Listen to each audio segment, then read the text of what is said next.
ओम नमो भगवते वासुदेवाय नमः। आज की वीडियो में आप सुनेंगे माघ मास महात्म्य के अध्याय 29 की कथा। भगवान श्री विष्णु कहते हैं, राजन, धर्मात्मा पक्षी महाप्राज्ञ कुंजल अपने पुत्रों से यो कहकर चुप हो गया। तब वट के नीचे बैठे हुए द्विश्रेष्ठ च्यवन ने उस महाशुक से कहा, महात्मन, आप कौन हैं जो पक्षी के रूप से धर्म का उपदेश कर रहे हैं? आप देवता, गंधर्व अथवा विद्याधर तो नहीं है। किसके शाप से आपको ये तोते की योनि प्राप्त हुई है? ये अतीन्द्रिय ज्ञान आपको किससे प्राप्त हुआ है? कुंजल पक्षी बोला, सिद्ध पुरुष, मैं आपको जानता हूँ। आपके कुल, उत्तम गोत्र, विद्या, तप और प्रभाव से भी परिचित हो तथा आप जिस उद्देश्य से पृथ्वी पर विचरण करते हैं उसका भी मुझे ज्ञान है। श्रेष्ठ व्रत का पालन करने वाले ब्राह्मण, आपका स्वागत है। मैं आपकी पूछी हुई सब बातें बताऊंगा। इस पवित्र आसन पर बैठकर शीतल छाया का आश्रय लीजिए। अव्यक्त परमात्मा से ब्रह्मा जी का प्रादुर्भाव हुआ। उनसे प्रजापति भृगु प्रकट हुए, जो ब्रह्मा जी के समान गुणों से युक्त हैं। भृगु से भार्गव शुक्राचार्य का जन्म हुआ, जो संपूर्ण धर्म और अर्थशास्त्र के तत्वज्ञ हैं। उन्हीं के वंश से आपने जन्म ग्रहण किया है। पृथ्वी पर आप च्यवन के नाम से विख्यात हैं। अब मेरा परिचय सुनिए। मैं देवता, गंधर्व या विद्याधर नहीं हूँ। पूर्व जन्म में कश्यप जी के कुल में एक श्रेष्ठ ब्राह्मण उत्पन्न हुए थे। उन्हें वेद वेदांगों के तत्व का ज्ञान था। ये सब धर्मों को प्रकाशित करने वाले थे। उनका नाम विद्याधर था। वे कुल, शील और गुण सबसे युक्त थे। विप्रवर विद्याधर अपनी तपस्या के प्रभाव से सदा शोभायमान दिखाई देते थे। उनके 3 पुत्र हुए, वसु शर्मा, नाम शर्मा और धर्म शर्मा। उनमें धर्म शर्मा मैं ही था, अवस्था में सबसे छोटा और गुणों से हीन। मेरे बड़े भाई वसु शर्मा वेद शास्त्रों के पारगामी विद्वान थे। विद्या आदि सद्गुणों के साथ उनमें सदाचार भी था। नाम शर्मा भी उन्हीं की भांति महान पंडित थे। केवल मैं ही महामूर्ख निकला। विप्रवर, मैं विद्या के उत्तम भाव और शुभ अर्थ को कभी नहीं सुनता था और गुरु के घर भी कभी नहीं जाता था। ये देख मेरे पिता मेरे लिए बहुत चिंतित रहने लगे। वे सोचते, मेरा ये पुत्र धर्म शर्मा कहलाता है, पर इसके लिए ये नाम व्यर्थ है। इस पृथ्वी पर ना तो ये विद्वान हुआ, ना गुणों का आधार ही। ये विचार कर मेरे धर्मात्मा पिता को बड़ा दुख हुआ। वे मुझसे बोले, बेटा, गुरु के घर जाओ और विद्या सीखो। उनका ये कल्याण में वचन सुनकर मैंने उत्तर दिया, पिताजी, गुरु के घर पर बड़ा कष्ट होता है। वहाँ प्रतिदिन मार खानी पड़ती है, धमकाया जाता है, नींद लेने की भी फुर्सत नहीं मिलती। इन असुविधाओं के कारण मैं गुरु के मंदिर पर नहीं जाना चाहता। मैं तो आपकी कृपा से यही स्वच्छंदा पूर्वक खेलूंगा, खाऊंगा और सोऊंगा। धर्मात्मा पिता मुझे मूर्ख समझकर बहुत दुखी हुए और बोले, बेटा, ऐसा दुस्साहस ना करो। विद्या सीखने का प्रयत्न करो। विद्या से सुख मिलता है, यश और अतुलित कीर्ति प्राप्त होती है तथा ज्ञान, स्वर्ग और उत्तम मोक्ष मिलता है। अतः विद्या सीखो। विद्या पहले तो दुख का मूल जान पड़ती है, किंतु पीछे वे बड़ी सुखदायिनी होती है। इसलिए तुम गुरु के घर जाओ और विद्या सीखो। पिता के इतना समझाने पर भी मैं उनकी बात नहीं मानता और प्रतिदिन इधर उधर घूम फिरकर अपनी हानि किया करता था।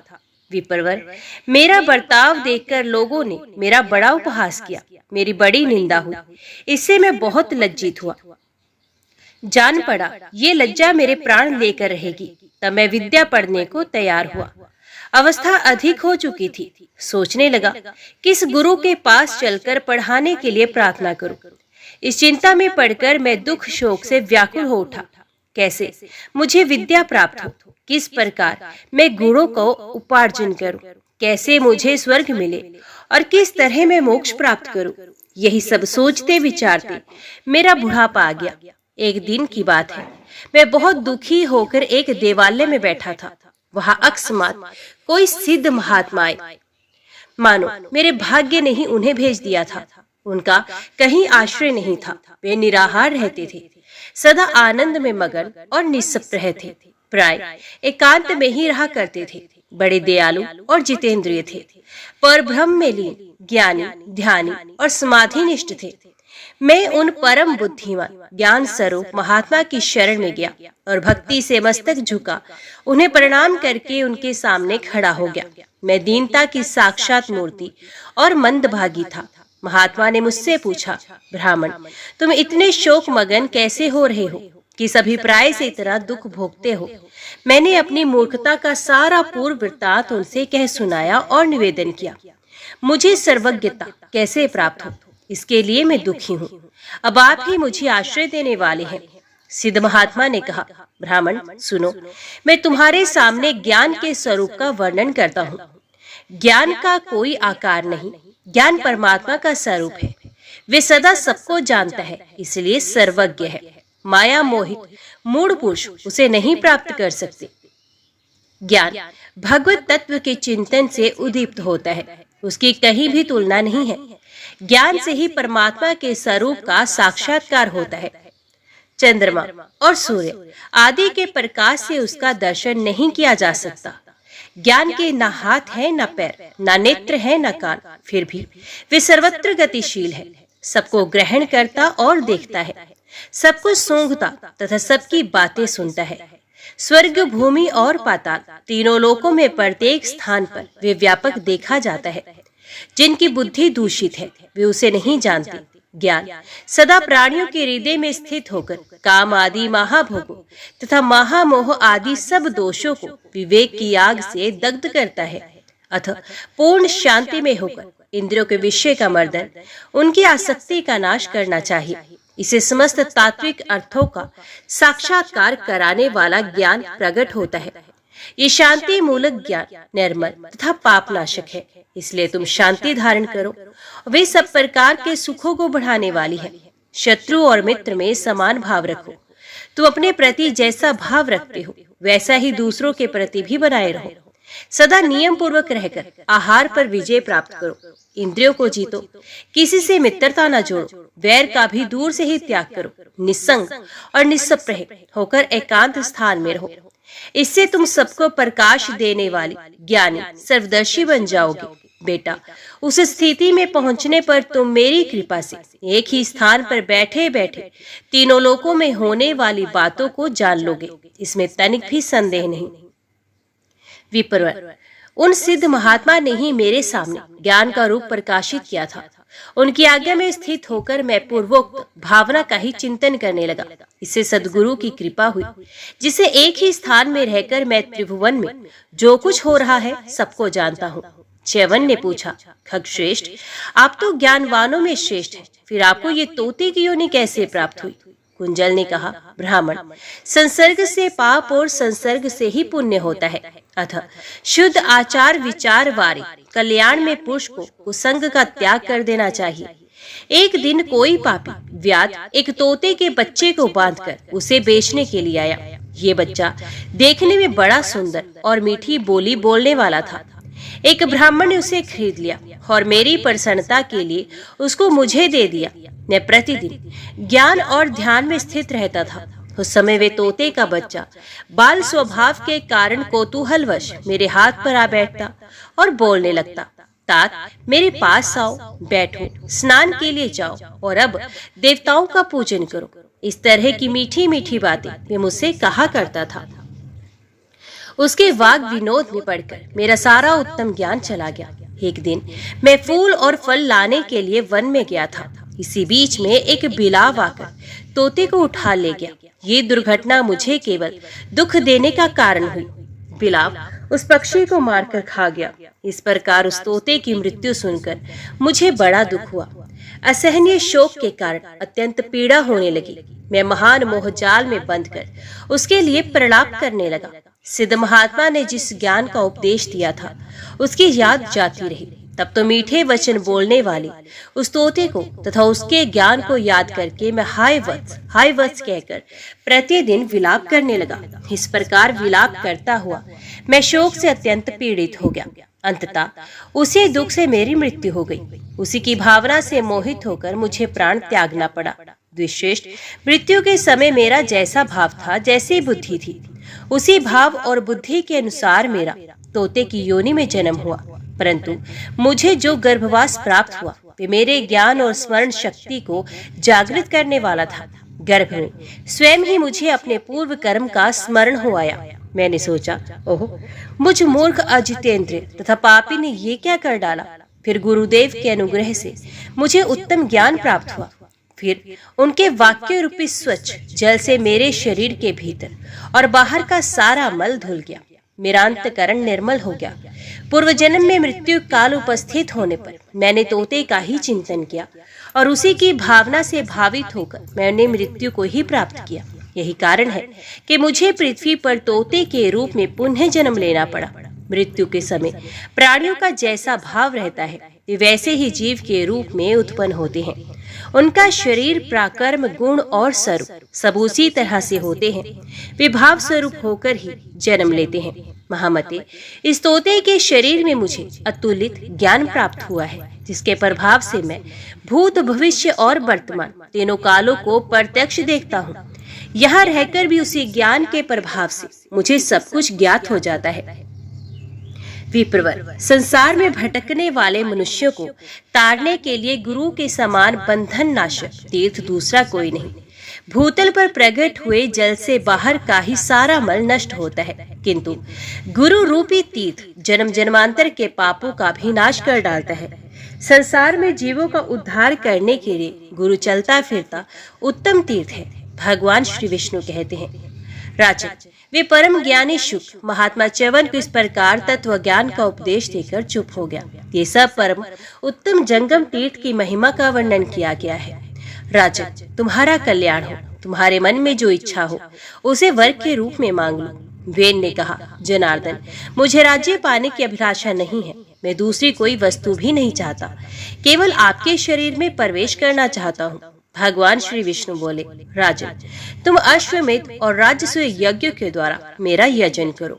गो, भूमि, स्वर्ण, अन्न और जल का दान करो। महामती, दान से ब्रह्मत्या आदि घोर पाप भी नष्ट हो जाते हैं। दान से 4 पुरुषार्थों की भी सिद्धि होती है। इसलिए मेरे उद्देश्य से दान अवश्य करना चाहिए। जो जिस भाव से मेरे लिए दान देता है उसके उस भाव को मैं सत्य कर देता हूँ। ऋषियों के दर्शन और स्पर्श से तुम्हारी पाप राशि नष्ट हो चुकी है।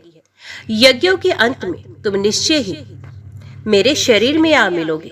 वेन से यो कहकर श्रीहरि अंतर ध्यान हो गए।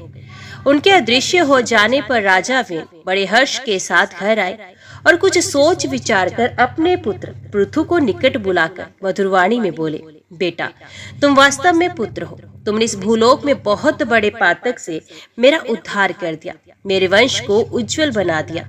मैंने अपने दोषों से इस कुल का नाश कर दिया था, किंतु तुमने फिर इसे चमका दिया है। अब मैं अश्वमेध यज्ञ के द्वारा भगवान का यजन करूंगा और नाना प्रकार के दान दूंगा। फिर भगवान विष्णु की कृपा से उनके उत्तम धाम को जाऊंगा। अतः महाभाग, अब तुम यज्ञ की उत्तम सामग्रियों को जुटाओ और वेदों के पारगामी विद्वान ब्राह्मणों को निमंत्रित करो। सूत जी कहते हैं, वेन की आज्ञा पाकर परम धर्मात्मा राजकुमार पृथु ने नाना प्रकार की पवित्र सामग्रियां एकत्रित की तथा नाना देशों में उत्पन्न हुए समस्त ब्राह्मणों को निमंत्रित किया। तदंतर राजा वेन ने अश्वमेध यज्ञ किया और ब्राह्मणों को अनेक प्रकार के दान दिए। इसके बाद वे भगवान विष्णु के धाम को चले गए। महर्षियों, इस प्रकार मैंने आप लोगों से राजा पृथु के समस्त चरित्र का वर्णन किया। ये सब पापों की शांति और संपूर्ण दुखों का विनाश करने वाला है।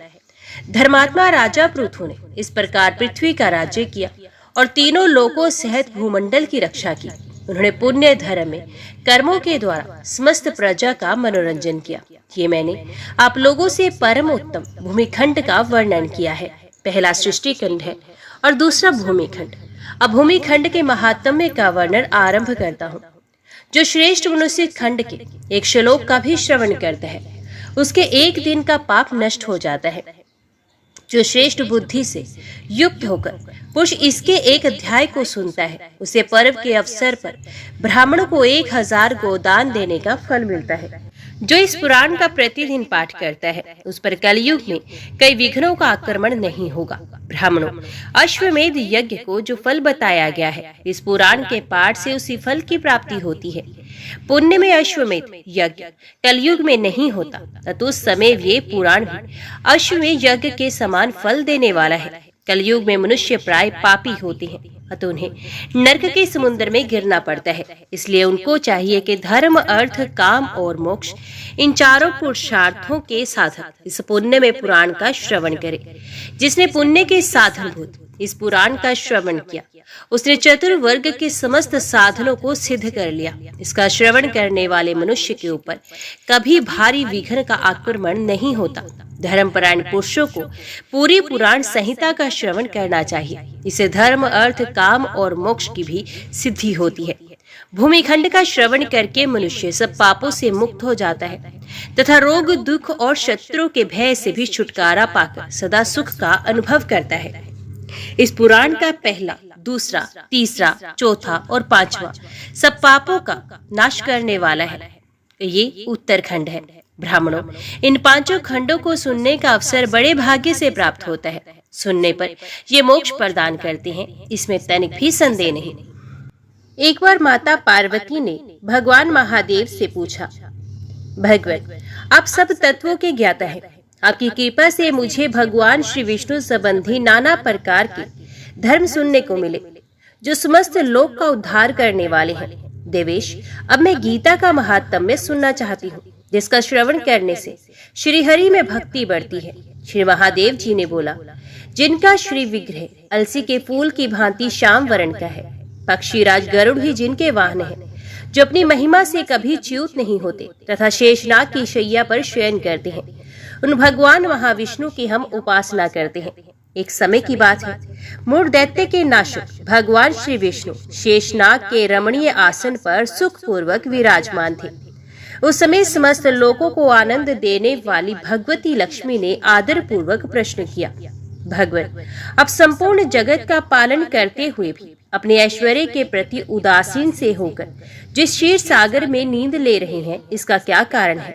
श्री भगवान बोले, सुमुखी, मैं नींद नहीं लेता हूँ, अपितु तत्व का अनुसरण करने वाली अंतर्दृष्टि के द्वारा अपने ही माहेश्वर तेज का साक्षात्कार कर रहा हूँ। देवी, ये वही तेज है जिसका योगी पुरुष कुशाग्र बुद्धि के द्वारा अपने अंतकरण में दर्शन करते हैं तथा जिसे मीमांसक विद्वान वेदों का सार तत्व निश्चित करते हैं।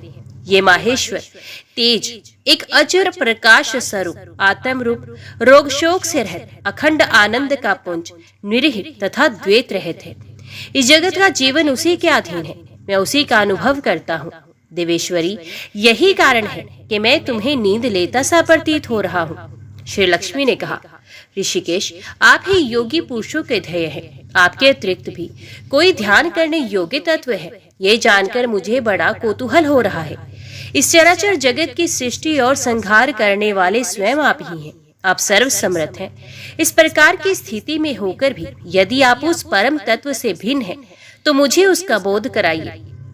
श्री भगवान बोले, प्रिय, आत्मा का स्वरूप द्वैत और अद्वैत से पृथक, भाव और अभाव से मुक्त तथा आदि और अंत से रहित है। शुद्ध ज्ञान के प्रकाश से उपलब्ध होने वाला तथा परम आनंद स्वरूप होने के कारण एकमात्र सुंदर है। यही मेरा ईश्वरीय रूप है।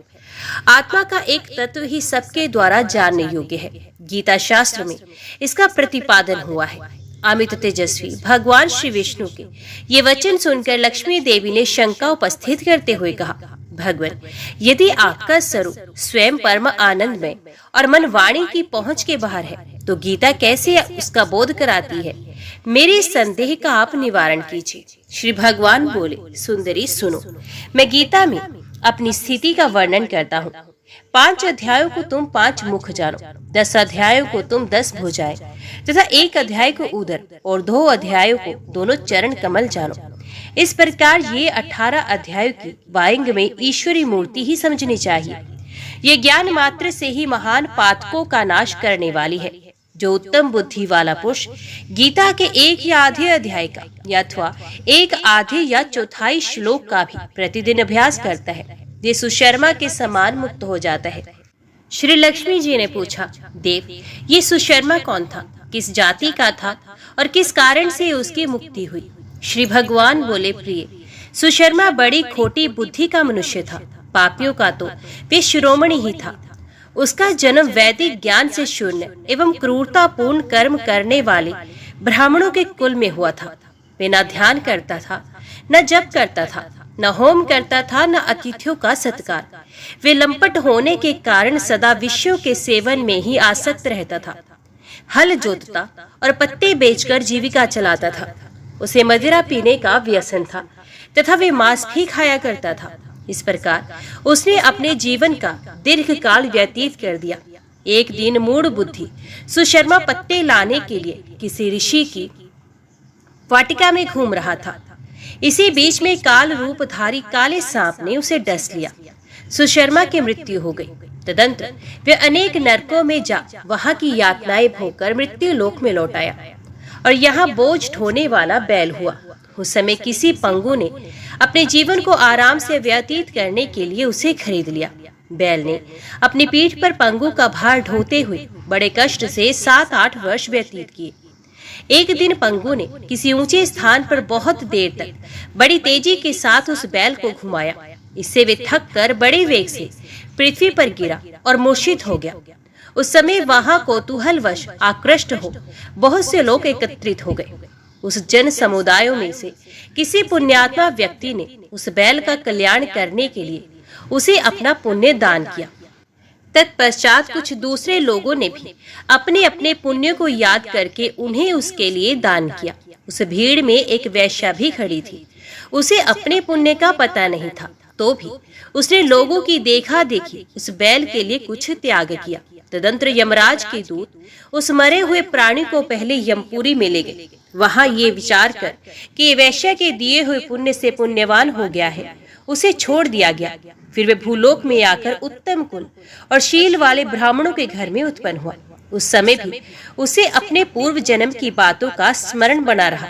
बहुत दिनों के बाद अपने अज्ञान को दूर करने वाले कल्याण तत्व का जिज्ञासु होकर वे उस वैश्य के पास गया और उसके दान की बात बतलाते हुए उसने पूछा, तुमने कौन सा पुण्य दान किया था? वैश्य ने उत्तर दिया, वे पिंजरे में बैठा हुआ तोता प्रतिदिन कुछ पढ़ता है, उससे मेरा अंतकरण पवित्र हो गया है। उसी का पुण्य मैंने तुम्हारे लिए दान किया था। इसके बाद उन दोनों ने तोते से पूछा। तब उस तोते ने अपने पूर्व जन्म का स्मरण करके प्राचीन इतिहास कहना आरंभ किया। शुक बोला, पूर्व जन्म में मैं विद्वान होकर भी विद्वता के अभिमान से मोहित रहता था। मेरा राग द्वेष इतना बढ़ गया था कि मैं गुणवान विद्वानों के प्रति भी ईर्ष्या भाव रखने लगा। फिर समय अनुसार मेरी मृत्यु हो गई और मैं अनेकों घृणित लोकों में भटकता फिरा। उसके बाद इस लोक में आया। सदगुरु की अत्यंत निंदा करने के कारण तोते के कुल में मेरा जन्म हुआ। पापी होने के कारण छोटी अवस्था में ही मेरी माता पिता से वियोग हो गया। एक दिन मैं ग्रीष्म ऋतु में तपे हुए मार्ग पर पड़ा था। वहां से कुछ श्रेष्ठ मुनि मुझे उठा लाए और महात्माओं के आश्रय में आश्रम के भीतर एक पिंजरे में उन्होंने मुझे डाल दिया। वहीं मुझे पढ़ाया गया। ऋषियों के बालक बड़े आदर के साथ गीता के प्रथम अध्याय की आवृत्ति करते थे। उन्हीं से सुनकर मैं भी बारंबार पाठ करने लगा। इसी बीच में एक चोरी करने वाले बहेलिये ने मुझे वहां से चुरा लिया। तत्पश्चात इस देवी ने मुझे खरीद लिया। यही मेरा वृत्तांत है, जिसे मैंने आप लोगों से बता दिया। पूर्व काल में मैंने इस प्रथम अध्याय का अभ्यास किया था, जिससे मैंने अपने पाप को दूर किया है। फिर उसी से इस वैश्य का भी अंतकरण शुद्ध हुआ है और उसी के पुण्य से ये द्विज श्रेष्ठ सुशर्मा भी पाप मुक्त हुए हैं। इस प्रकार परस्पर वार्तालाप और गीता के प्रथम अध्याय की महात्म्य की प्रशंसा करके वे तीनों निरंतर अपने अपने घर पर गीता का अभ्यास करने लगे। फिर ज्ञान प्राप्त करके वे मुक्त हो गए। इसलिए जो गीता के प्रथम अध्याय को पढ़ता, सुनता तथा अभ्यास करता है, उसे इस भवसागर को पार करने में कोई कठिनाई नहीं होती। लक्ष्मी, प्रथम अध्याय के महात्म्य का उत्तम उपाख्यान मैंने तुम्हें सुना दिया। अब अन्य अध्यायों की महात्म्य श्रवण करो। दक्षिण दिशा में वेद वेता ब्राह्मणों के पुरंदरपुर नामक नगर में श्रीमान देव शर्मा नामक एक विद्वान ब्राह्मण रहते थे। वे अतिथियों के पूजक, स्वाध्यायशील, वेद शास्त्रों के विशेषज्ञ, यज्ञों का अनुष्ठान करने वाले और तपस्वियों के सदा ही प्रिय थे। उन्होंने उत्तम द्रव्यों के द्वारा अग्नि में हवन करके दीर्घ काल तक देवताओं को तृप्त किया, किंतु उन धर्मात्मा ब्राह्मण को कभी सदा रहने वाली शांति न मिली। वे परम कल्याण में तत्व का ज्ञान प्राप्त करने की इच्छा से प्रतिदिन प्रचुर सामग्रियों के द्वारा सत्य संकल्प वाले तपस्वियों की सेवा करने लगे। इस प्रकार शुभ आचरण करते हुए उन्हें बहुत समय बीत गया। तदंतर एक दिन पृथ्वी पर उनके समक्ष एक त्यागी महात्मा प्रकट हुए। वे पूर्ण अनुभवी, आकांक्षा रहित, नासिका के अग्र भाग पर दृष्टि रखने वाले तथा शांत चित्त थे। निरंतर परमात्मा के चिंतन में संलग्न हो वे सदा आनंद विभोर रहते थे।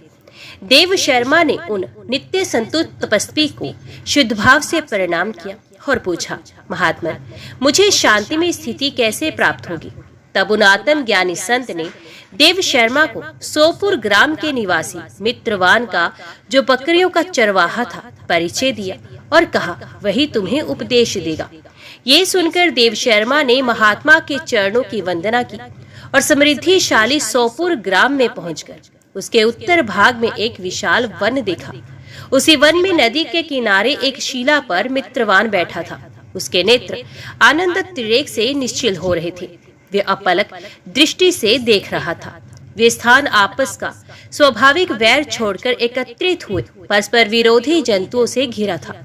वह उद्यान में मंद मंद वायु चल रही थी। मृगों के झुंड शांत भाव से बैठे थे और मित्रवान दया से भरी हुई आनंदमयी मनोहारिणी दृष्टि से पृथ्वी पर मानो अमृत छिड़क रहा था। इस रूप में उसे देखकर देव शर्मा का मन प्रसन्न हो गया। वे उत्सुक होकर बड़ी वीणे के साथ मित्रवान के पास गए। मित्रवान ने भी अपने मस्तक को किंचित नवाकर देव शर्मा का सत्कार किया। तदंतर विद्वान देव शर्मा अनन्य चित्त से मित्रवान के समीप गए और जब उसके ध्यान का समय समाप्त हो गया, उस समय उन्होंने अपने मन की बात पूछी। महाभाग, मैं आत्मा का ज्ञान प्राप्त करना चाहता हूँ। मेरे इस मनोरथ की पूर्ति के लिए मुझे किसी ऐसे उपाय का उपदेश कीजिए जिसके द्वारा सिद्धि प्राप्त हो सके। देव शर्मा की बात सुनकर मित्रवान ने एक क्षण तक कुछ विचार किया। उसके बाद इस प्रकार कहा, विद्वान, एक समय की बात है, मैं वन के भीतर बकरियों की रक्षा कर रहा था। इतने में ही एक भयंकर व्याघ्र पर मेरी दृष्टि पड़ी, जो मानो सबको ग्रस लेना चाहता था। मैं मृत्यु से डरता था, इसलिए व्याघ्र को आते देख बकरियों के झुंड को आगे करके वहां से भाग गया। किंतु एक बकरी तुरंत ही सारा भय छोड़कर नदी के किनारे उस व्याघ्र के पास बेरोक टोक चली गई। फिर तो व्याघ्र भी द्वेष छोड़कर चुपचाप खड़ा हो गया। उसे इस अवस्था में देखकर बकरी बोली, व्याघ्र, तुम्हें तो अभिष्ट भोजन प्राप्त हुआ है। मेरे शरीर से मांस निकालकर प्रेम पूर्वक खाओ ना। तुम इतनी देर से खड़े क्यों हो? तुम्हारे मन में कुछ खाने का विचार क्यों नहीं हो रहा है? व्याघ्र बोला, बकरी, इस स्थान पर आते ही मेरे मन से द्वेष का भाव निकल गया। भूख प्यास भी मिट गई, इसलिए पास आने पर भी अब मैं तुझे खाना नहीं चाहता। व्याघ्र के योग कहने पर बकरी बोली, ना जाने मैं कैसे निर्भय हो गई हूँ। इसमें क्या कारण हो सकता है? यदि तुम जानते हो तो बताओ। ये सुनकर व्याघ्र ने कहा, मैं भी नहीं जानता। चलो सामने खड़े हुए इन महापुरुष से पूछें। ऐसा निश्चय करके वे दोनों वहां से चल दिए। उन दोनों के स्वभाव में ये विचित्र परिवर्तन देखकर मैं बहुत विस्मय में पड़ा। इतने में ही उन्होंने मुझी से आकर प्रश्न किया। वह वृक्ष की शाखा पर एक वानर राज था। उन दोनों के साथ मैंने भी वानर राज से पूछा। विप्रवर, मेरे पूछने पर वानर राज ने आदर पूर्वक कहा, अजापाल सुनो, इस विषय में मैं तुम्हें प्राचीन वृत्तांत सुनाता हूँ। ये सामने वन के भीतर जो बहुत बड़ा मंदिर है, उसकी ओर देखो। इसमें ब्रह्मा जी का स्थापित किया हुआ एक शिवलिंग है। पूर्व काल में यहाँ सुकर्मा नामक एक बुद्धिमान महात्मा रहते थे, जो तपस्या में संलग्न होकर इस मंदिर में उपासना करते थे। वे वनों से फूलों का संग्रह करके लाते और नदी के जल में पूजनीय भगवान शंकर को स्नान कराकर उन्हीं से उनकी पूजा किया करते थे। इस प्रकार आराधना का कार्य करते हुए सुकर्मा यहाँ निवास करते थे। बहुत समय के बाद उनके समीप किसी अतिथि का आगमन हुआ। सुकर्मा ने भोजन के लिए ये फल लाकर अतिथि को अर्पण किया और कहा, विद्वान, मैं केवल तत्व ज्ञान की इच्छा से भगवान शंकर की आराधना करता हूँ। आज इस आराधना का फल परिपक्व होकर मुझे मिल गया, क्योंकि इस समय आप जैसे महापुरुष ने मुझ पर अनुग्रह किया है। सुकर्मा के ये मधुर वचन सुनकर तपस्या के धनी महात्मा अतिथि को बड़ी प्रसन्नता हुई। उन्होंने एक शिलाखंड पर गीता का दूसरा अध्याय लिख दिया और ब्राह्मण को उसके पाठ एवं अभ्यास के लिए आज्ञा देते हुए कहा, ब्राह्मण, इससे तुम्हारा आत्म ज्ञान संबंधी मनोरथ अपने आप सफल हो जाएगा। यूं कहकर वे बुद्धिमान तपस्वी सुकर्मा के सामने ही उनके देखते देखते अंतर ध्यान हो गए। सुकर्मा विस्मित होकर उनके आदेश के अनुसार निरंतर गीता के द्वितीय अध्याय का अभ्यास करने लगा। तदंतर दीर्घ काल के पश्चात अंतकरण शुद्ध होकर उन्हें आत्म ज्ञान की प्राप्ति हुई। फिर वे जहाँ जहाँ भी गए वहाँ का तपोवन शांत हो गया। उनमें शीत उष्ण और राग द्वेष आदि की बाधाएं दूर हो गई। इतना ही नहीं, उन स्थानों में भूख प्यास का कष्ट भी जाता रहा तथा भय का सर्वथा अभाव हो गया। ये सब द्वितीय अध्याय का जप करने वाले सुकर्मा ब्राह्मण की तपस्या का ही प्रभाव समझो। मित्रवान कहता है, वानर राज के योग कहने पर मैं प्रसन्नता पूर्वक बकरी और व्याघ्र के साथ इस मंदिर की ओर गया। वहां जाकर शिलाखंड पर लिखे हुए गीता के द्वितीय अध्याय को मैंने देखा और पढ़ा। उसी की आवृत्ति करने से मैंने तपस्या का पार पा लिया है। ये भद्रपुष्प, तुम भी सदा द्वितीय अध्याय की आवृत्ति किया करो। ऐसा करने पर मुक्ति तुमसे दूर नहीं रहेगी। श्री भगवान कहते हैं, प्रिय मित्रवान के इस प्रकार आदेश देने पर देव शर्मा ने उसका पूजन किया और उसे प्रणाम करके पुरंदरपुर की राह ली। वहां किसी देवालय में पूर्वोक्त आत्म ज्ञानी महात्मा को पाकर उन्होंने ये सारा वृत्तांत निवेदन किया। सबसे पहले उन्हीं से द्वितीय अध्याय को पढ़ा। उनसे उपदेश पाकर शुद्ध अंत करने वाले देव शर्मा प्रतिदिन बड़ी श्रद्धा के साथ द्वितीय अध्याय का पाठ करने लगे। तब से उन्होंने प्रशंसा के योग्य परम पद को प्राप्त कर लिया। लक्ष्मी, ये द्वितीय अध्याय का उपाख्यान कहा गया। अब तृतीय अध्याय का महात्म्य बताऊंगा। प्रिय, जिन स्थान में एक जड़ नामक ब्राह्मण था जो कौशिक वंश में उत्पन्न हुआ था, उसने अपना जातीय धर्म छोड़कर बनिए की वृत्ति में मन लगाया। उसे पराई स्त्रियों के साथ व्यभिचार करने का व्यसन पड़ गया था। वे सदा जुआ खेलता, शराब पीता और शिकार खेलकर जीवों की हिंसा किया करता था। इसी प्रकार उसका समय बीतता था। धन नष्ट हो जाने पर वे व्यापार के लिए बहुत दूर उत्तर दिशा में चला गया। वहां से धन कमाकर घर की ओर लौटा। बहुत दूर का रास्ता उसने तय कर लिया था। एक दिन सूर्यास्त हो जाने पर जब दसों दिशाओं में अंधकार फैल गया, तब एक वृक्ष के नीचे उसे लुटेरों ने धर दबाया और शीघ्र ही उसके प्राण ले लिए। उसके धर्म का लोप हो गया था, इसलिए वे बड़ा भयानक प्रेत हुआ। उसका पुत्र बड़ा धर्मात्मा और वेदों का विद्वान था। उसने अब तक पिता के लौटाने की राह देखी। जब वे नहीं लौटे तब उनका पता लगाने के लिए वे स्वयं भी घर छोड़कर चल दिया। वे प्रतिदिन खोज करता, मगर राहगीरों से पूछने पर भी उसे उनका कुछ समाचार नहीं मिलता था। तदंतर एक दिन एक मनुष्य से उसकी भेंट हुई जो उसके पिता का सहायक था। उससे सारा हाल जानकर उसने पिता की मृत्यु पर बहुत शोक किया। वे बड़ा बुद्धिमान था। बहुत कुछ सोच विचार कर पिता का पारलौकिक कर्म करने की इच्छा से आवश्यक सामग्री साथ ले उसने काशी जाने का विचार किया। मार्ग में 7-8 मुकाम डालकर वे 9वें दिन उसी वृक्ष के नीचे पहुंचा जहां उसके पिता मारे गए थे। उस स्थान पर उसने संध्योपासना की और गीता के तीसरे अध्याय का पाठ किया। इसी समय आकाश में बड़ी भयानक आवाज हुई। उसने अपने पिता को भयंकर आकार में देखा। फिर तुरंत ही अपने सामने आकाश में उसे एक सुंदर विमान दिखाई दिया जो महान तेज से व्याप्त था। उसमें अनेक घंटिकाएं लगी थी। उसके तेज से समस्त दिशाएं आलोकित हो रही थी। विदृश्य देखकर उसके चित्त की व्यग्रता दूर हो गई। उसने विमान पर अपने पिता को दिव्य रूप धारण किए विराजमान देखा। उनके शरीर पर पीताम्बर शोभा पा रहा था और मुनिजन उनकी स्तुति कर रहे थे। उन्हें देखते ही पुत्र ने प्रणाम किया। तब पिता ने भी उसे आशीर्वाद दिया। तत्पश्चात उसने पिता से ये सारा वृत्तांत पूछा। उसके उत्तर में पिता ने सब बातें बताकर इस प्रकार कहना आरंभ किया, बेटा, दैववश मेरे निकट गीता के तृतीय अध्याय का पाठ करके तुमने शरीर के द्वारा किए हुए दुष्कर्म कर्म बंधन से मुझे छुड़ा दिया। अतः घर लौट जाओ, क्योंकि जिसके लिए तुम काशी जा रहे थे वे प्रयोजन इस समय तृतीय अध्याय के पाठ से ही सिद्ध हो गया है।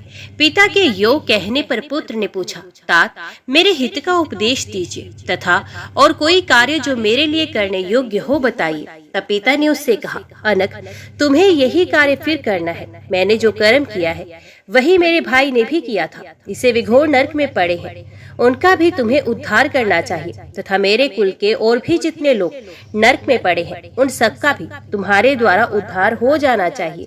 यही मेरा मनोरथ है। बेटा, जिस साधन के द्वारा तुमने मुझे संकट से छुड़ाया है उसी का अनुष्ठान औरों के लिए भी करना उचित है। उसका अनुष्ठान करके उससे होने वाला पुण्य उन नारकी जीवों को संकल्प करके दे दो। इससे वे समस्त पूर्वज मेरी ही तरह यातना से मुक्त हो स्वल्प काल में ही श्री विष्णु के परम पद को प्राप्त हो जाएंगे।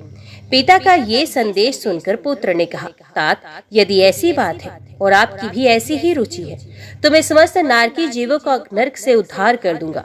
ये सुनकर उसके पिता बोले, बेटा एवं वस्तु तुम्हारा कल्याण हो, मेरा अत्यंत प्रिय कार्य संपन्न हो गया। इस प्रकार पुत्र को आश्वासन देकर उसके पिता भगवान विष्णु के परम धाम को चले गए। तत्पश्चात वे भी लौटकर जनस्थान में आया और परम सुंदर भगवान श्री कृष्ण के मंदिर में उनके समक्ष बैठकर पिता के आदेश अनुसार गीता के 3 अध्याय का पाठ करने लगा।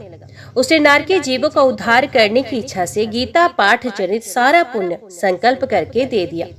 इसी बीच में भगवान विष्णु के दूत यातना भोगने वाले नारकी जीवों को छुड़ाने के लिए यमराज के पास गए। यमराज ने नाना प्रकार के सत्कारों से उनका पूजन किया और कुशल पूछी। वे बोले, धर्मराज, हम लोगों के लिए सब और आनंद ही आनंद है। इस प्रकार सत्कार करके पितरलोक के सम्राट परम बुद्धिमान यम ने विष्णु दूतों से यमलोक में आने का कारण पूछा। तब विष्णु दूतों ने कहा, यमराज, शेष शैया पर शयन करने वाले भगवान विष्णु ने हम लोगों को आपके पास कुछ संदेश देने के लिए भेजा है। भगवान हम लोगों के मुख से आपकी कुशल पूछते हैं और ये आज्ञा देते हैं कि आप नरक में पड़े हुए समस्त प्राणियों को छोड़ दें। अमित तेजस्वी भगवान विष्णु का ये आदेश सुनकर यम ने मस्तक झुकाकर उसे स्वीकार किया और मन ही मन को सोचा। तत्पश्चात मदोमत नारकी जीवों को नरक से मुक्त देखकर उनके साथ ही वे भगवान विष्णु के वास स्थान पर आए। यमराज श्रेष्ठ विमान के द्वारा जहाँ क्षीर सागर है वहां जा पहुंचे। उसके भीतर कोटि कोटि सूर्य के समान कांतिमान नील कमल दल के समान श्याम सुंदर लोकनाथ जगत गुरु श्री हरि उनका उन्होंने दर्शन किया। भगवान का तेज उनकी शैया बने हुए शेषनाग के फनों की मणियों के प्रकाश से दोगुना हो रहा था। वे आनंद युक्त दिखाई दे रहे थे। उनका हृदय प्रसन्नता से परिपूर्ण था। भगवती लक्ष्मी अपनी सरल चितवन से प्रेम पूर्वक उन्हें बारंबार निहार रही थी। चारों ओर योगीजन भगवान की सेवा में खड़े थे। उन योगियों की आंखों के तारे ध्यानस्थ होने के कारण निश्चल प्रतीत होते थे। देवराजेंद्र अपने विरोधियों को परास्त करने के उद्देश्य से भगवान की स्तुति कर रहे थे। ब्रह्मा जी के मुख से निकले हुए वेदांत वाक्य मूर्तिमान होकर भगवान के गुणों का गान कर रहे थे। भगवान पूर्णतः संतुष्ट होने के साथ ही समस्त योनियों की ओर से उदासीन प्रतीत होते थे। जीवों में से जिन्होंने योग साधन के द्वारा अधिक पुण्य संचय किया था उन सबको एक ही साथ वे कृपा दृष्टि से निहार रहे थे। भगवान अपने स्वरूप भूत अखिल चराचर जगत को आनंद पूर्ण दृष्टि से आमोदित कर रहे थे। शेषनाग की प्रभा से उद्भासित एवं सर्वत्र व्यापक दिव्य विग्रह धारण किए नील कमल के सदृश श्याम वर्ण वाले श्रीहरि ऐसे जान पड़ते थे मानो चांदनी से घिरा हुआ आकाश सुशोभित हो रहा हो। इस प्रकार भगवान की झांकी झक करके यमराज अपने विशाल बुद्धि के द्वारा उनकी स्तुति करने लगे। यमराज बोले, संपूर्ण जगत का निर्माण करने वाले परमेश्वर, आपका अंतःकरण अत्यंत निर्मल है। आपके मुख से ही वेदों का प्रादुर्भाव हुआ है। आप ही विश्व स्वरूप और इसके विधायक ब्रह्मा है। आपको नमस्कार है। अपने बल और वेग के कारण जो अत्यंत दुर्दश प्रतीत होते हैं ऐसे दानवेंद्रों का अभिमान चूर्ण करने वाले भगवान विष्णु को नमस्कार है। पालन के समय सत्वमय शरीर धारण करने वाले विश्व के आधारभूत सर्वव्यापी श्री हरि को नमस्कार है। समस्त देहधारियों की पातक राशि को दूर करने वाले परमात्मा को प्रणाम है। जिनके ललाट व्रती नेत्र के तनिक सा खोलने पर भी आग की लपटें निकलने लगती हैं, और रुद्र रूपधारी आप परमेश्वर को नमस्कार है। आप संपूर्ण विश्व के गुरु, आत्मा और महेश्वर है। अतः समस्त वैष्णव जनों को संकट से मुक्त करके उन पर अनुग्रह करते हैं। आप माया से विस्तार को प्राप्त हुए अखिल विश्व में व्याप्त होकर भी कभी माया अथवा उसे उत्पन्न होने वाले गुणों से मोहित नहीं होते। माया तथा माया जनित गुणों के बीच में स्थित होने पर भी आप पर उनमें से किसी का प्रभाव नहीं पड़ता। आपकी महिमा का अंत नहीं, क्योंकि आप असीम हैं। फिर आप वाणी के विषय कैसे हो सकते हैं? अतः मेरा मौन रहना उचित है। इस प्रकार स्तुति करके यमराज ने हाथ जोड़कर कहा, जगत गुरु, आपके आदेश से इन जीवों को गुण रहित होने पर भी मैंने छोड़ दिया है। अब मेरे योग्य और जो कार्य हो उसे बताइए। उनके योग कहने पर भगवान मधुसूदन मेघ के समान गंभीर वाणी द्वारा मानो अमृत रस से सींचते हुए बोले, धर्मराज, तुम सबके प्रति समान भाव रखते हुए लोगों का पाप से उद्धार कर रहे हो।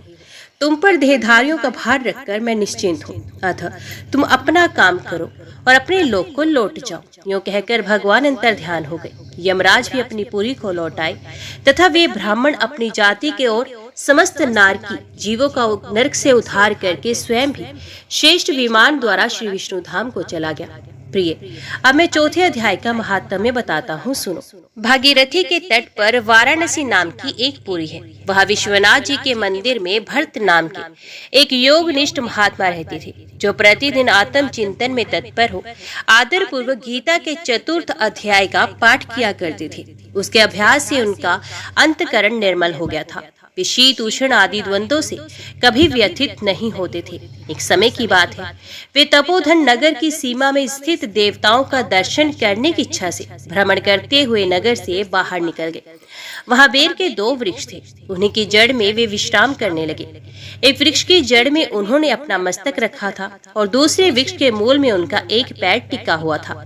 थोड़ी देर बाद जब वे तपस्वी चले गए, तब बेर के वे दोनों वृक्ष 5-6 दिनों के भीतर ही सूख गए। उनमें पत्ते और डालियां भी नहीं रही। तत्पश्चात वे दोनों वृक्ष कहीं ब्राह्मण को पवित्र ग्रह में 2 कन्याओं के रूप में उत्पन्न हुए। वे दोनों कन्याएं जब बढ़कर 7 वर्ष की हो गई, तब एक दिन उन्होंने दूर देशों में घूमकर आते हुए भरत मुनि को देखा। उन्हें देखते ही वे दोनों उनके चरणों में पड़ गई और मीठी वाणी में बोली, मुने, आपकी ही कृपा से हम दोनों का उद्धार हुआ है। हमने बेर की योनि त्याग कर मानव शरीर प्राप्त किया है। उनके इस प्रकार कहने पर मुनि को बड़ा विस्मय हुआ। उन्होंने पूछा, पुत्रियों, मैंने कब और किस साधन से तुम्हें मुक्त किया था? साथ ही ये भी बताओ कि तुम्हारे बेर के वृक्ष होने में क्या कारण था, क्योंकि इस विषय में मुझे कुछ भी ज्ञात नहीं। तब वे कन्याएं पहले उन्हें अपने बेर हो जाने का कारण बताती हुई बोली, मुने, गोदावरी नदी के तट पर शिन्नपाप नाम का एक उत्तम तीर्थ है, जो मनुष्य को पुण्य प्रदान करने वाला है। वे पावनता की चरम सीमा पर पहुंचा हुआ है। उस तीर्थ में सत्य तपा नामक एक तपस्वी बड़ी कठोर तपस्या कर रहे थे।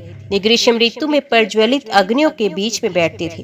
वर्षा काल में जल की धाराओं से उनके मस्तक के बाल सदा भीगे रहते थे तथा जाड़े के समय जल में निवास करने के कारण उनके शरीर में हमेशा रोंगटे खड़े रहते थे। वे बाहर भीतर से सदा शुद्ध रहते, समय पर तपस्या करते तथा मन और इंद्रियों को संयम में रखते हुए परम शांति प्राप्त करके आत्मा में ही रमण करते थे। वे अपनी विद्वता के द्वारा जैसा उपव्याख्यान करते थे, उसे सुनने के लिए साक्षात ब्रह्मा जी भी प्रतिदिन उनके पास उपस्थित होते और प्रश्न करते थे। ब्रह्मा जी के साथ उनका संकोच नहीं रह गया था, तो उनके आने पर भी वे सदा तपस्या में मगन रहते थे। परमात्मा के ध्यान में निरंतर संलग्न रहने के कारण उनकी तपस्या सदा बढ़ती रहती थी। सत्यतपा को जीवन मुक्त के समान मानकर इंद्र को अपने समृद्धिशाली पद के संबंध में कुछ भय हो गया। तब उन्होंने उनकी तपस्या में सैकड़ों विघ्न डालने आरंभ किया। अप्सराओं के समुदाय से हम दोनों को बुलाकर इंद्र ने इस प्रकार आदेश दिया, तुम दोनों उस तपस्वी की तपस्या में विघ्न डालो, जो मुझे इंद्र पद से हटाकर स्वयं स्वर्ग का राज्य भोगना चाहता है। इंद्र का ये आदेश पाकर हम दोनों उनके सामने से चलकर गोदावरी के तीर पर, जहाँ वे मुनि तपस्या करते थे, वहां आए। वहां मंद एवं गंभीर स्वर से बजते हुए मृदंग तथा मधुर वेणुवाद के साथ हम दोनों ने अन्य अप्सराओं सहित मधुर स्वर में गाना आरंभ कर दिया। इतना ही नहीं, उन योगी महात्मा को वश में करने के लिए हम लोग स्वर, ताल और लय के साथ नृत्य भी करने लगे। बीच बीच में जरा जरा सा अंचल खिसकने पर उन्हें हमारी छाती भी दिख जाती थी। हम दोनों की उन्मत्त गति काम भाव का उद्दीप्त करने वाली थी, किंतु उसने उन निर्विकार चित्त वाले महात्मा के मन में क्रोध का संचार कर दिया। तब उन्होंने हाथ से जल छोड़कर हमें क्रोध पूर्वक शाप दे दिया, अरे तुम दोनों गंगा जी के तट पर बेर के वृक्ष हो जाओ। ये सुनकर हम लोगों ने बड़ी विनय के साथ कहा, महात्मा, हम दोनों पराधीन थे, अतः हमारे द्वारा जो दुष्कर्म बन गया है उसे आप क्षमा करें। यूं कहकर हमने मुनि को प्रसन्न कर लिया। तब उन पवित्र चित्त वाले मुनि ने हमारे शाप उद्धार की अवधि निश्चित करते हुए कहा, भरत मुनि के आने तक ही तुम पर यह शाप लागू होगा। उसके बाद तुम लोगों का मृत्युलोक में जन्म होगा और पूर्व जन्म की स्मृति बनी रहेगी। मुने, जिस समय हम दोनों बेर वृक्ष के रूप में खड़ी थी, उस समय आपने हमारे समीप आकर गीता के 4th अध्याय का जप करते हुए हमारा उद्धार किया था। हम आपको प्रणाम करती हैं। आपने केवल शाप से ही नहीं, इस भयानक संसार से भी गीता के 4th अध्याय के पाठ द्वारा हमें मुक्त कर दिया है। श्री भगवान कहते हैं, उन दोनों के इस प्रकार कहने पर मुनि बहुत ही प्रसन्न हुए और उनसे पूजित हो विदा लेकर जैसे आए थे वैसे ही चले गए तथा वे कन्याएं भी बड़े आदर के साथ प्रतिदिन गीता के 4th अध्याय का पाठ करने लगी, जिससे उनका उद्धार हो गया। देवी, अब सब लोगों द्वारा सम्मानित 5वें अध्याय का महात्म्य संक्षेप से बतलाता हूँ, सावधान होकर सुनो। मद्र देश में पुरकुत्सपुर नामक एक नगर है। उसमें पिंगल नाम का एक ब्राह्मण रहता था। वे वेद पाठी ब्राह्मणों के विख्यात वंश में, जो सर्वथा निष्कलंक था, उत्पन्न हुआ था, किंतु अपने कुल के लिए उचित वेद शास्त्रों के स्वाध्याय को छोड़कर ढोल आदि बजाते हुए उसने नाच गान में मन लगाया। गीत, नृत्य और बाजा बजाने की कला में परिश्रम करके पिंगल ने बड़ी प्रसिद्धि प्राप्त कर ली और उसी से उसका राजभवन में भी प्रवेश हो गया। अब वे राजा के साथ रहने लगा और पराई स्त्रियों को बुला बुलाकर उनका उपभोग करने लगा। स्त्रियों के सिवा और कहीं इसका मन नहीं लगता था। धीरे धीरे अभिमान बढ़ जाने से उश्किल होकर वे एकांत में राजा से दूसरों के दोष बताने लगा। पिंगल की एक स्त्री थी जिसका नाम था अरुणा। वे नीच कुल में उत्पन्न हुई थी और कामी पुरुषों के साथ विहार करने की इच्छा से सदा उन्हीं की खोज में घूमा करती थी। उसने पति को अपने मार्ग का कंटक समझकर एक दिन आधी रात में घर के भीतर ही उसका सर काटकर मार डाला और उसकी लाश को जमीन में गाड़ दिया। इस प्रकार प्राणों से वियुक्त होने पर वे यमलोक में पहुंचा और भीषण नरकों का उपभोग करके निर्जन वन में गिद्ध हुआ। अरुणा भी भगंदर रोग से अपने सुंदर शरीर को त्याग कर घोर नरक भोगने के पश्चात उसी वन में शुकी हुई। एक दिन वे दाना चुगने की इच्छा से इधर उधर फुदक रही थी। इतने में उस गिद्ध ने पूर्व जन्म के वैर का स्मरण करके उसे अपने तीखे नखों से फाड़ डाला। शुकी घायल होकर पानी से भरी हुई मनुष्य की खोपड़ी में गिरी। गिद्ध पुण्य उसकी ओर झपटा। इतने में ही जाल फैलाने वाले बहेलिये ने उसे भी बाणों का निशाना बनाया। उसकी पूर्व जन्म की पत्नी शुकी उस खोपड़ी के जल में डूबकर प्राण त्याग चुकी थी। फिर वे क्रूर पक्षी भी उसी में गिरकर डूब गया। तब यमराज के दूत उन दोनों को यमराज के लोक में ले गए। वहां अपने पूर्वकृत कर्म को याद करके दोनों ही भयभीत हो रहे थे। तदंतर यमराज ने जब उनके घृणित कर्मों का दृष्टिपात किया, तब उन्हें मालूम हुआ कि मृत्यु के समय अकस्मात खोपड़ी के जल में स्नान करने से इन दोनों का पाप नष्ट हो चुका है। तब उन्होंने उन दोनों को मनवांचित लोक में जाने की आज्ञा दी। ये सुनकर अपने पाप को याद करते हुए वे दोनों बड़े विस्मय में पड़ गए और पास जाकर धर्मराज के चरणों में प्रणाम करके पूछने लगे, भगवान, हम दोनों ने पूर्व जन्म में अत्यंत घृणित पाप का संचय किया है, फिर हमें मनवांचित लोकों में भेजने का क्या कारण है, बताइए। यमराज ने कहा, गंगा किनारे वट नामक एक उत्तम ब्रह्मज्ञानी रहता था। वे एकांत से भी ममता रहित, शांत, विरक्त और किसी से भी द्वेष ना रखने वाला था। प्रतिदिन गीता के 5वें अध्याय का जप करना उनका सदा का नियम था। 5वें अध्याय का श्रवण कर लेने पर महापापी पुरुष भी सनातन ब्रह्म का ज्ञान प्राप्त करता है। उसी पुण्य के प्रभाव से शुद्ध चित्त होकर उन्होंने अपने शरीर का परित्याग कर दिया है। गीता के पाठ से जिनका शरीर निर्मल हो गया था, जो आत्म ज्ञान प्राप्त कर चुके थे, उन्हीं महात्मा की खोपड़ी का जल पाकर तुम दोनों पवित्र हो गए हो। अतः अब तुम दोनों मनवांचित लोकों को जाओ, क्योंकि गीता के 5वें अध्याय का महात्म्य से तुम दोनों शुद्ध हो गए हो। श्री भगवान कहते हैं, सबके प्रति समान भाव रखने वाले धर्मराज के द्वारा इस प्रकार समझाए जाने पर ये दोनों बहुत प्रसन्न हुए और विमान पर बैठकर वैकुंठ धाम को चले गए। ओम नमो भगवते वासुदेवाय नमः।